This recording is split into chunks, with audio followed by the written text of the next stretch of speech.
नमस्कार दोस्तों इस दीपावली के ऊपर एक इतनी बड़ी चूक हो चुकी है या फिर इसे कहे तो यूको बैंक और आईडीएफसी बैंक इन्होंने भर भर के लोगों के अकाउंट में पैसे दिए हैं। यानी यूको बैंक से पैसे आए हैं, आईडीएफसी बैंक से पैसे आए हैं। क्या इसे कह सकते हैं कोई बड़ा स्कैम है या फिर मोदी जी के 15-15 लाख वाले वादे का पहला किस्त है? दोस्तों आज हम बात करेंगे यूको बैंक के अंदर आजकल इस समय जो मारवाड़ राजस्थान है उसके अंदर ग्रामीण इलाकों के अंदर इतने पैसे आए हैं, इतने भर भर के अकाउंटों में लाखों, 2-2 लाख, 5-5 लाख, 20-20 लाख रुपए आए हैं। और वो दीपावली की रात को इतने पैसे कैसे आए? तो अब क्या कार्रवाई होगी? बैंक क्या कार्रवाई करेंगे? क्या बैंक के सर्वर को हैक कर लिया गया था या फिर कोई बड़ी जालसाजी है या फिर कहीं बैंक भगने वाला है? होने क्या वाला है पूरी चीज आपको बताने वाले हैं। पूरी जानकारी आप लोगों को बताएंगे कि ये जो अभी प्रकरण जो हाल फिलहाल में चला था, अब आपके खातों में आपने पैसे भी चाहे खर्च कर दिए होंगे या फिर कहीं पे लगा दिए होंगे, तो अब आपको क्या करना होगा या फिर आपसे बैंक कब लेने आएगी? तो पूरी चीज जानने के लिए प्लीज चैनल को सब्सक्राइब कर लीजिए और आते हैं इस बड़ी खबर की और हम बताते हैं आपको इस समय जो प्रकरण हुआ था यूको बैंक के द्वारा, आईडीएफसी बैंक के द्वारा जितने भी पैसे आए थे वो पैसे खाता धारक के अकाउंट में माइनस क्यों हो गए या फिर हुआ तो क्या हुआ था, ये सब चीजें आप लोगों को हम बताने वाले हैं। तो आइए हम आपको सबसे पहले हेडलाइन बताते हैं। हेडलाइन में हम बता रहे हैं यूको बैंक और आईडीएफसी बैंक ने एक बड़ी चूक कर दी जो हाल फिलहाल में होता है कि या तो रविवार के दिन या फिर कहीं त्योहारों के दिन इनका सर्वर डाउन चला जाता है और लोगों के पास में पैसे आने स्टार्ट हो जाते हैं।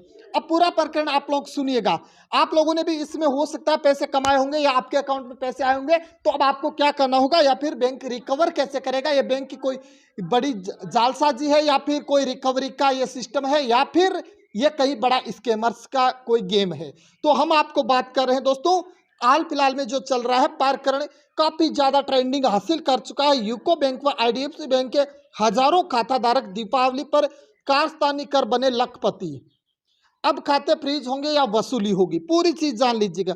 सर्वर की खामी का फायदा उठाकर मारवाड़ में आग की तरह फैली एक ऐसी ही न्यूज जो ग्रामीण इलाकों में काफी लोगों के पास चली गई।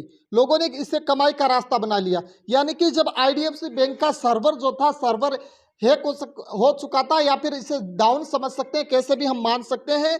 जब इसकी भनक लोगों को लगी तो लोगों ने इसका फायदा उठाकर पैसे कमाने का तरीका बना लिया। अब इसमें आगे क्या होते हैं? पैसे तो लौटाने ही होंगे, मुकदमे में भी फंसोगे। यानी आप लोगों ने पैसे ले लिए, किसी ने लाख ट्रांजैक्शन किए, किसी ने 2 लाख किए, किसी ने 5 लाख, तो अब क्या पैसे आपके बचने वाले हैं या आपको फिर से जमा कराने वाले होगा? यानी जब लोगों के पास में ऐसा सिस्टम आया था कि आईडीएफसी बैंक के अकाउंट से आप लोग जब भी यूको बैंक के अकाउंट में पैसे सेंड करोगे तो आपके आईडीएफसी बैंक अकाउंट में तो पैसे रहेंगे, उसके बाद में यूको बैंक अकाउंट के अंदर पैसे रिसीव्ड हो जाएंगे। यानी पहले सिस्टम ऐसा हुआ करता था कि क्रेडिट जो है डेबिट हुआ करता था, फिर क्रेडिट होता था। 2 दिन से ये सर्वर डाउन के कारण हो गया ऐसा कि पहले क्रेडिट अपने आप डायरेक्टली डेबिट हुआ नहीं, फील्ड बता दिया और क्रेडिट हो गया। ऐसा हुआ यूं था कि जब ये सर्वर डाउन था तो लोगों ने ट्रांजैक्शन किए, तो बैंक सिस्टम होता है आरबीआई की गाइडलाइंस के ऊपर डिपेंड रहता है। तो आरबीआई ने ये सोचा कि शुरू में छोटे छोटे अमाउंट सेंड किए गए, किसी ने 4,000 किया तो किसी ने 5,000। तो आरबीआई की गाइडलाइंस होती है कि इसने बार बार ट्रांजैक्शन करने की कोशिश की है, तो हो सकता है किसी तकनीकी मिस्टेक में हो या कुछ भी हो, ये पैसे कल हमारे अकाउंट में आ जाएंगे। पहले ऐसा हुआ करता था, जब भी किसी पैसे हम किसी को सेंड करते थे तो वो रिटर्न आने के लिए 7 दिन का वक्त लिया करता थे।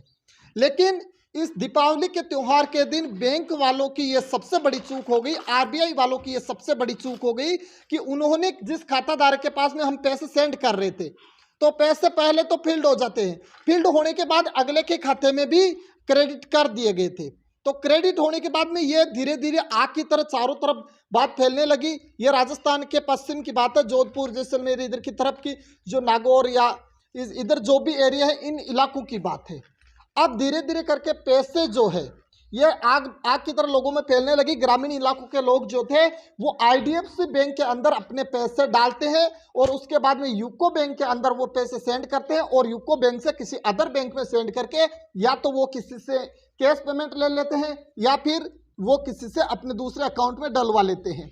अब बात आगे जब चलती है तो आगे धीरे धीरे इसको एक कमीशन मोड के ऊपर ये इसको बिजनेस बना लिया जाता है और लोगों को 30% कमीशन के ऊपर ये लोगों से पैसे कैश पेमेंट लेने की बात होती है।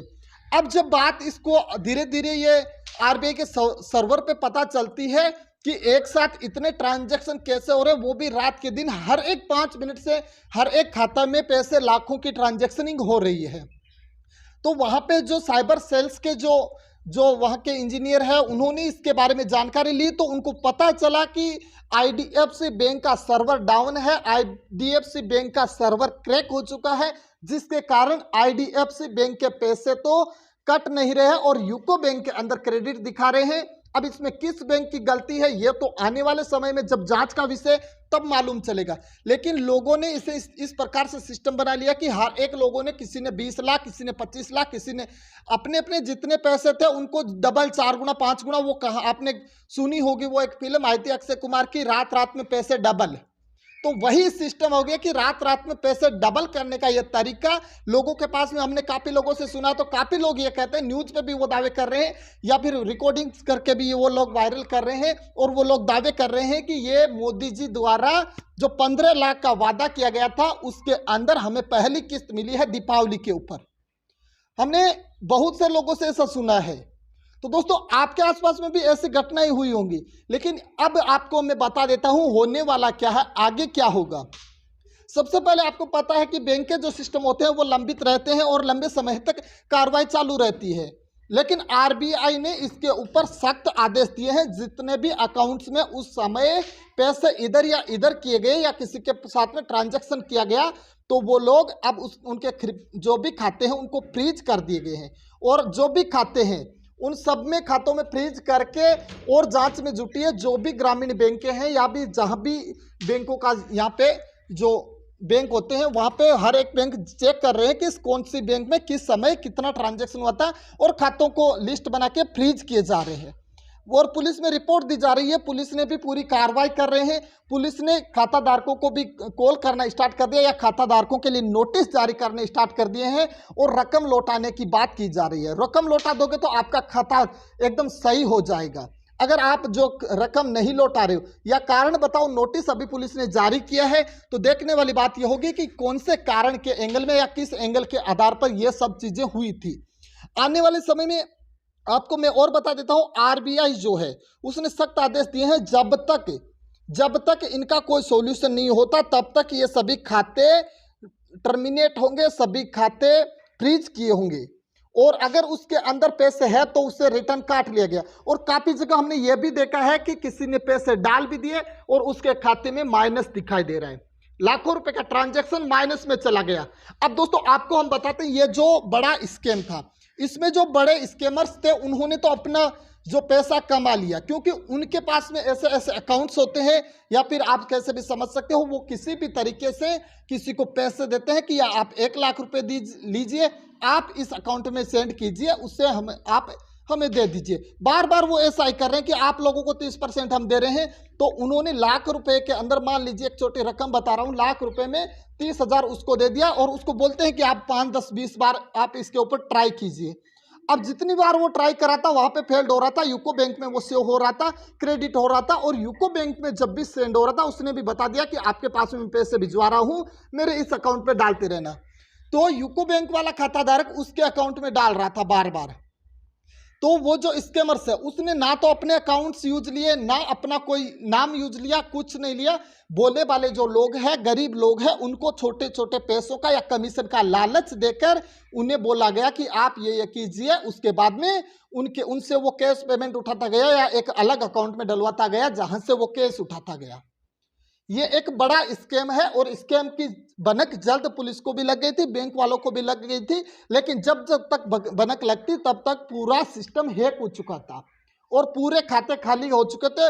अब बैंक वालों ने, जिन खाता धारक ने ये ट्रांजैक्शन किया तो उनके खाते में माइनस कर रहे हैं। तो ये बात जो है आग की तरह फैल गई थी और लोगों में काफी गुस्सा है कि हमने उसको कैश दे दिया, हमने उसको कैश दे दिया, लेकिन फंस चुके हैं इसमें बोले वाले लोग। अब आने वाले समय में तो देखने वाला यही होगा कि क्या करते हैं बैंक वाले या फिर आरबीआई की क्या गाइडलाइंस आती है और किस प्रकार से ये रिकवरी की जाती है। या पैसे रिकवर किए जाएंगे या फिर खाते ऐसे ही टर्मिनेट रहेंगे। तो ये चीजें देखने वाली बात होगी। तो दोस्तों अगर आप लोग भी ऐसे स्कैम में फंस चुके हो या आपने भी ऐसा ट्रांजैक्शन कर दिया है तो हाल फिलहाल तुरंत प्रभाव से आपका जो भी निजी बैंक होता है या जिस भी बैंक में आपके खाते हैं उस बैंक से जाके संपर्क कर सकते हो और उनको पूरी जो कहानी है वो बता सकते हो कि हमारे साथ में इस प्रकार से हुआ था, या पुलिस की सहायता ले सकते हो या साइबर सेल की कहीं से भी आप सहायता ले सकते हो। लेकिन इस ऐसे चीजों को इस प्रकार से बनाया जाता है कि लोग जो है भोले वाले लोग हैं वो फंस जाते हैं और जो स्कैमर्स होते हैं जिन्होंने ये बड़ी आसानी से बड़ी चालाकी से इसको अंजाम दिया था उनका कोई नामो निशान नहीं है, क्योंकि वो लोग 30% के लालच में आप और हम जैसे लोगों को उलझाते हैं और हम लोग 30% के लालच में हम अपना ट्रांजैक्शन इधर उधर कर रहे थे और वो पैसे हमारे खाते में अब डेबिट हो रहा है और वो तो लेके पता नहीं कहाँ चले गए। तो इस प्रकार से घटनाएं आपको और जल्द जानकारी लेके क्या बताते हैं आरबीआई जल्द आपको दिखाने वाले हैं और भी अपडेट लेके आएंगे। तो धन्यवाद दोस्तों, इस वीडियो में इतना ही।